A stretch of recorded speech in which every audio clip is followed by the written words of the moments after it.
જમ્મુ કાશ્મીરના પહેલગાંવમાં થયેલ આતંકવાદી હુમલામાં 26 લોકોના મોત થયા હતા, જેમાં ગુજરાતના 3 પ્રવાસીઓના પણ મોત થયા હતા। આ ઘટના ઇતિહાસમાં પહેલી વાર બની છે, જેને લઈ બ્રહ્મશક્તિ સેના આણંદ ગુજરાત દ્વારા શહીદોને શ્રદ્ધાંજલિ અર્પણ કાર્યક્રમ કરી ભારત માતા કી જય વંદે માતરમના નારા લગાવી જવાબ પદ્ધતિ આપવાને આતંકવાદ વિરુદ્ધ સૂત્રોચ્ચાર કરવામાં આવ્યા હતા। રિપોર્ટર મહેશ ચૌહાણ, આણંદ। आजादी माता की जय, भारत माता की जय, हिंदुस्तानी अमर रहे भाई, अमर रहे। हर दिल में, हर जान में, हर धड़कन में सिर्फ एक ही नाम रहना चाहिए, वो है हिंदुस्तान।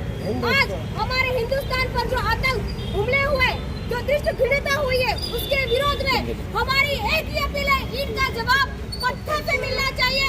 अब शांति नहीं, सहिष्णुता की बात होगी। बोलो भारत माता की जय, माता की जय, जय हिंद, जय भारत, जय भारत, जय हिंद, वंदे मातरम, भारत माता की जय। आज रोज બ્રહ્મશક્તિ સેના આણંદ ગુજરાત દ્વારા પહેલગામમાં જે પરિવારજનોને આતંકી હુમલાથી જે લોકોના મૃત્યુ થયા છે એ લોકો માટે આજે શ્રદ્ધાંજલિ પાઠવવામાં આવી અને ખાસ કરીને બ્રહ્મશક્તિ સેના બ્રાહ્મણો દ્વારા અને સમગ્ર સનાતની હિન્દુ દ્વારા અમે લોકો અપીલ કરવા માંગીએ છીએ કે આ પરિવારજનોને ન્યાય મળે અને જે પણ આ દુઃખદ ઘટનામાં જે પરિવારજનો અત્યારે બેસેલા છે એની કોઈ સમગ્ર અમારા બ્રાહ્મણ સમાજના હિન્દુઓ એ તમારી સાથે છે એ સાથે જય હિન્દ, વંદે માતરમ, ભારત માતા કી જય। બોલો ભારત માતા કી જય, વંદે વંદે માતરમ। આજ રોજ બ્રહ્મશક્તિ સેના ગુજરાત દ્વારા શહીદોને શ્રદ્ધાંજલિ પાઠવવાનો પ્રોગ્રામ કરી રહ્યા છીએ।